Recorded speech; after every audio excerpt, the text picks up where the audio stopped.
안녕하세요. 김봉찬 목사입니다. 부산 남교회에서 매주 월요일부터 금요일까지 매일 묵상 영상을 보내는데 그중 수요일은 부목사들이 돌아가며 가볍게 진행합니다. 거기에다 저는 더 가볍게 일명 상절신독, 상대적이며 절대적인 신앙의 독서일지라는 제목으로 TVN 요즘 책방 책 읽어드립니다를 패러디한 영상을 기획했습니다. 그래서 영상도 좀 젊게 구성해 봤습니다. 앞서 말씀드린 것처럼 가볍게 큰 부담 없이 이 시간을 보내시면 좋겠습니다. 제목 상절신독에 대해서도 언급을 해야겠네요. 본래 프랑스의 소설 개미의 작가 베르나르 베르베르가 1993년에 발간한 상대적이며 절대적인 지식의 백과사전에서 따왔습니다. 상대적이며 절대적이다. 제가 즐겨 쓰는 표현인데요. 우리 신앙생활이 절대적인 진리의 체계하에 상대적이며 보편적인 세상을 항해하는 것과 같다고 생각해서 제목만 따왔습니다. 상절신독 제1권은 퀴즈로 시작하겠습니다. 다음에 나오는 단어를 듣고 공통점을 찾아보세요. 한강 밤섬, 내 친구 윌슨, 화성감자, 얼룩말, 하이에나, 오랑우탄, 벵골 호랑이, 체험앤 섬. 공통점을 찾아보십시오. 힌트를 드리자면 영화와 관련 있습니다. 만약에 맞추셨다면 문화에 대한 소양, 영화에 대한 지식이 상당하신 겁니다. 이 단어들은 재난, 생존 혹은 표류를 다룬 명작 영화와 소설에 나오는 대표적인 것들입니다. 각각 김씨 표류기, 캐스트어웨이, 마션, 라이프 오브 파이, 15소년 표류기죠. 모두 고립된 존재들의 생존기를 다룬 작품들입니다. 이런 류의 이야기는 항상 사람들의 흥미를 자극하고 동병상련을 일으킵니다. 경각심보다는 호기심을 불러일으키죠. 어쩌면 극한 상황에 처한 그 내용들이 우리들의 삶과 비슷해서도 아닐까 생각합니다. 그리고 이런 조난류의 이야기 중 최고봉은 오늘 소개할 로빈슨 크루소가 아닐까 합니다. 읽어보신 분도 많으실 텐데요. 오늘은 단순한 생존기가 아니라 절망에 처한 한 신앙인의 이야기로 로빈슨 크루소를 다뤄보겠습니다. 본래 있던 소설에 제 해석이 들어간 게 아니라 이 소설 자체가 본래 그런 내용을 담고 있습니다. 여러 판본으로 나온 로빈슨 크루소는 본래 그 안에 들어있던 기독교적 색채를 대부분 빼버렸고요. 본래 이 책은 3부작으로 그리고 절망에 처한 신앙인이자 작가 데니얼 디포의 자전적 이야기이기도 합니다. 이 책을 못 보신 분들을 위해서 줄거리를 말씀드릴게요.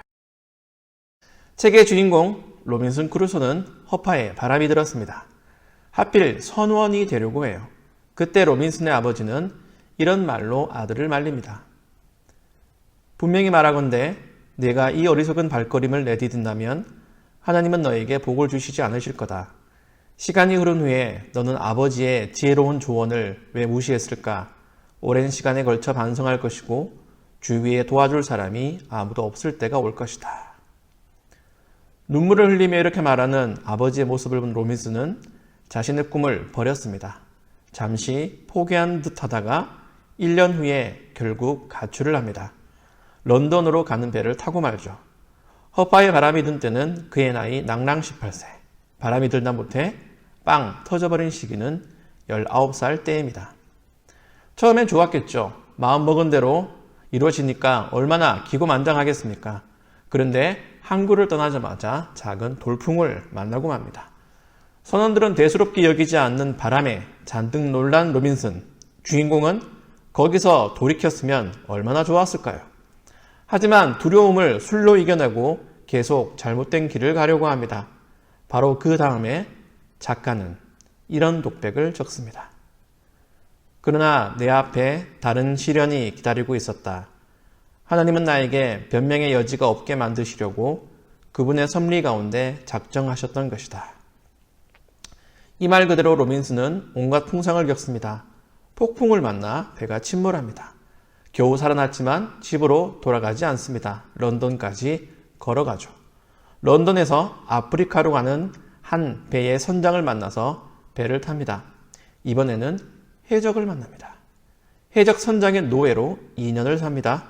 어찌어찌 탈출해 대서양을 건너 브라질로 가서 4년 동안 사탕수수 재배와 사업을 병행해 큰 돈을 법니다. 그러다가 나쁜 생각을 하고 말죠. 아프리카 원주민을 납치해서 사탕수수 농장의 노예로 부리자. 이 아프리카로 가는 중간에 징하게 또 폭풍을 만나 배는 침몰하고 주인공은 서인도 제도 어느 무인도에 기적적으로 도착합니다. 홀로 말이죠. 바로 여기서부터 우리가 아는 로빈슨 크루소의 이야기가 나옵니다. 그는 침몰한 배에서 여러 물건을 실어 나르고 철목으로 도구를 만들며 농축 산업에 종사하고 자기만의 요새를 구축합니다. 그렇게 무인도에서 20년을 지냅니다. 주인공에게는 비참할지 모르지만 독자들은 이 장면을 흥미진진하게 읽습니다. 아무것도 없이 무인도에 떨어진 한 사람이 어떻게 성장하고 위기를 극복하며 의식주는 어떻게 해결하는지 특별히 식생활 장면에 관심을 기울입니다. 마치 요즘 먹방을 보듯이 말이죠. 고립, 생존, 발전 이런 주제는 인간의 본성을 건드립니다. 컴퓨터로 하는 문명이니 마인크래프트니 하는 게임, 심시티부터 심즈, 요즘 이슈인 동물의 숲까지 도구를 만들고 성장하며 관리하는 시뮬레이션 게임은 그래서 재미있습니다. 사람들은 자신이 살지 못하는 세상을 시뮬레이션, 즉 모의로 경험하며 대리 인생으로 대리 만족을 느낍니다. 그만큼 세상은 각박하죠. 사람들은 이 현실을 떠나고 싶어 합니다. 이런 보편적인 인생보다 극단적인 상황에 놓인 주인공은 간간히 이런 생각들을 합니다. 하나님이 창조하신 자들을 왜 이런 식으로 철저히 망가뜨리실까 의문이 들었다. 하나님은 왜 이렇듯 더할 나위 없이 비참하고 우울한 신세로 만드셔서 감사하기 어렵게 하시는 걸까? 그럴 때마다 또 다른 생각이 머리에 떠올라 앞의 생각들을 반박하고 꾸짖었다. 어느 날 이 주인공은 극심한 열병에 시달리면서 생각합니다. 하나님이 왜 내게 이런 일을 허락하셨을까? 내가 무슨 일을 했기에 이런 일이 닥친 걸까? 양심이 내게 물었다. 이놈아, 내가 무슨 일을 했다고 묻는 거냐? 네가 허비한 끔찍한 삶을 돌아보고 내가 하지 않은 일이 있는지 자문해보아라. 네가 오래전에 멸망하지 않은 이유가 무엇인지 물어보아라. 다른 모든 선원들은 다 죽었는데 너만 여기서 살아난 이유가 무엇이냐? 그런 내가 감히 하나님을 비난하는 거냐? 주인공은 깨닫습니다. 나는 질병과 절망의 나락에서 놀랍게 건짐을 받지 않았는가? 그 사실을 깊이 생각해 보았던가? 내 몫의 책임을 감당했던가? 하나님은 나를 건지셨지만 나는 그분께 영광을 돌리거나 감사하지 않았다. 나는 회개하게 해달라고 하나님께 진심으로 기도하기 시작했다. 그리고 바로 이날 이 말씀을 읽었다. 너희가 나무에 달아 죽인 예수를 우리 조상의 하나님이 살리시고 이스라엘에게 회개함과 죄사함을 주시려고 그를 오른손으로 높이사 임금과 구주로 삼으셨느니라. 이렇게 절망과 소망이 교차하는 인생을 사는 로빈슨은 무인도에 도착한 지 24년 6개월쯤 되던 해에 운명적인 사람을 만납니다. 바로 프라이데이죠. 근처에 있던 무인도의 식인 원주민들이 포로를 끌고 무인도 해변에 도착했습니다. 거기서 그들은 사로잡은 포로를 잡아먹으려고 하는데 한 명이 도망쳐서 주인공에게 피했습니다. 로빈슨은 총을 쏴서 식인종들을 쫓아내고 포로를 구해줍니다. 마침 그날이 금요일이어서 프라이데이라는 이름을 지어주죠. 이후부터는 로빈슨과 프라이데이가 마음을 맞춰 무인도 생활을 잘하는 내용보다는 프라이데이를 가르치고 전도하고 신앙적인 대화를 나누는 내용이 나옵니다. 그들은 종교에 대해 창조주와 심판, 천사와 마귀에 대한 주제로 대화하는데 유익한 내용이 많습니다. 그로부터 약 4년 후 드디어 주인공은 절망의 섬을 떠납니다. 그리고 이 책은 2부로 넘어가죠.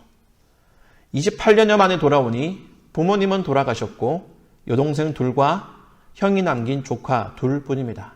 주인공은 냉정하게 그들을 뒤로하고 포르투갈로 갑니다. 거기서 대박이 나죠. 아까 주인공이 섬에 표류하기 전 마지막에 어디서 출발했다고 했습니까? 브라질입니다. 거기에는 주인공 소유의 농장이 있습니다. 28년 동안 주인공 못에 이익금이 있었던 겁니다. 고생 끝에 부자가 되었던 거죠. 로빈슨은 자신이 마치 욥과 같이 인생 대반전이 일어났다고 믿었습니다. 그러나 주인공은 그 생고생을 하고도 허파의 바람이 빠지지 않습니다. 결혼을 하고 세 자녀를 두고도 절망의 섬을 그리워합니다. 겨우 가족 생각이 참고 있는데 그만 아내가 죽고 맙니다. 한참을 방황합니다. 로빈슨은 키잡이 없는 배 갖고 바람 부는 대로 달릴 수밖에 없었다고 자조합니다. 핑계김에 절망의 섬으로 가려고 합니다. 매우 위험한 생각을 하면서 말이죠. 자신을 말리는 한 부인에게 이렇게 말합니다. 제 마음에 아주 특별한 느낌이 있습니다. 이곳에 계속 머무는 것은 하나님께 저항하는 것과 같다는 생각이 듭니다. 자기의 고집을 하나님의 뜻이라고 최면을 걸었죠. 결국 1695년 1월 다시 항해를 떠납니다. 63세의 나이로 아이들은 아는 부인에게 맡기고 절망의 섬으로 되돌아갑니다. 이후 이야기를 다루는 짧은 2부는 직접 읽어보시기를 권합니다. 이 책의 절정은 3부입니다. 3부는 무인도 시절에 로빈슨 크루소가 묵상한 내용을 담고 있는데요. 이 부분은 저자 데니엘 디포의 신앙적 배경인 청교도 신앙을 명상록의 형태로 풀어낸 게 아닌가 생각합니다. 몇 구절만 인용하면 이렇습니다. 진지한 묵상은 진정한 고독의 핵심이다. 이것은 숲속이나 사막에 들어간다고 얻을 수 있는 게 아니다. 완전한 고독을 누리려면 세상에서 벗어나는 것이 아닌 세상 안에서 은둔하는 법을 배워야 한다. 우리가 선택하고 하나님이 돕기만 한다면 아라비아 사막이나 무인도의 외로운 삶이 아니더라도 사람이 많은 도시에서 일상적인 일을 하면서 완전한 고독을 누릴 수 있다. 하나님의 섭리는 수많은 사례들을 통해 매일 우리에게 나타난다. 어려움에서 구출되는 상황, 우리를 감사로 이끌거나 정신 차리게 만드는 일들, 지혜롭고 신중하게 모든 발걸음을 내딛게 하는 일들이다. 이를 통해 하나님의 섭리를 깨닫게 된 사람들, 그 소리에 귀를 기울이는 사람들은 보호를 받고 유익을 얻는다. 그러나 그것을 무시하는 사람들은 고통을 겪게 된다. 이렇게 흥미진진한 내용과 유익하고 진지한 영적인 대화들로 가득 찬 로빈슨 크루소 이야기는 막을 내립니다. 몇 가지 어긋난 신앙관과 편견 때문에 이 책이 논란의 여지가 없는 것은 아니지만 재미와 교훈을 함께 주는 좋은 책이라고 생각합니다. 2006년 즈음에 아는 후배가 신기한 영상이라고 보여준 게 기억납니다. 사람이 거미를 먹는다고요. 요즘에는 인간과 자연 대결, 그때는 Man vs. Wild라는 다큐멘터리였죠. 영국 특수부대 출신 주인공은 사막, 열대우림, 아프리카 사바나, 무인도 등 험지에 홀로 떨어집니다. 칼과 나침반만 들고 말이죠. 요즘 현대인들이 이런 극단적인 상황에 떨어질 일은 없지만 여전히 사람들은 이런 류의 콘텐츠에 열광합니다. 그게 흥미이든 다른 목적이든 이것은 본성의 문제라고 생각합니다.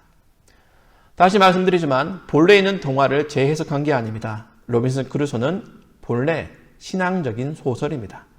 그래서 이 책을 읽는 사람은 누구든 이런 생각을 떠올릴 수 있습니다. 우리가 사는 세상은 오지요 골짜기입니다. 많은 사람은 로빈슨 크루소가 장명한 절망의 섬에 자신을 가두려고 합니다. 사람을 그리워하면서도 두려워하는 이중성을 지니고 있습니다. 그러나 이 책의 소개글에서 나오듯이 거칠고 험한 인생길, 때로는 모진 풍랑을 만나 파손하고 적막한 외딴 섬에 갇힐 수도 있다. 그러나 그 길이 아무리 험하고 고독하여도 하나님을 만날 수 있다면 인생은 달라진다. 새로운 차원의 삶이 전개된다. 무인도에서라도 하나님을 발견하고 그 섭리를 깨달은 자는 최악의 불행 앞에서 불굴의 인내를, 낙심천만한 상황에서 단호한 의지를 가질 수 있습니다. 로빈슨 크루소의 이야기에서 기억할 사실은 이 내용이 작가 데니얼 디포의 경험담이 일정 부분 담겨 있다는 점입니다.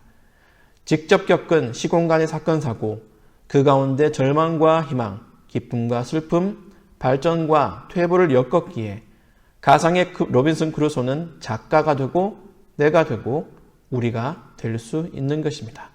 고독과 생존, 묵상이 곧 나의 경험이 될 수 있는 것이죠. 어떻습니까? 여러분은 이 세상이라는 무인도와 풍랑, 세파와 좌절에 맞서 어떤 이야기를 그려나가시겠습니까? 인생이란 틀 위에 날줄과 시줄을 낱낱이 엮어 어떤 무늬를 만들어 가시겠습니까? 성경과 더불어서 이 책이 우리와 같은 신앙을 소유한 사람의 책이 도움이 되길 바랍니다. 그리하여 오늘은 이 한 권의 책을 권합니다. 상절신독 복목사였습니다.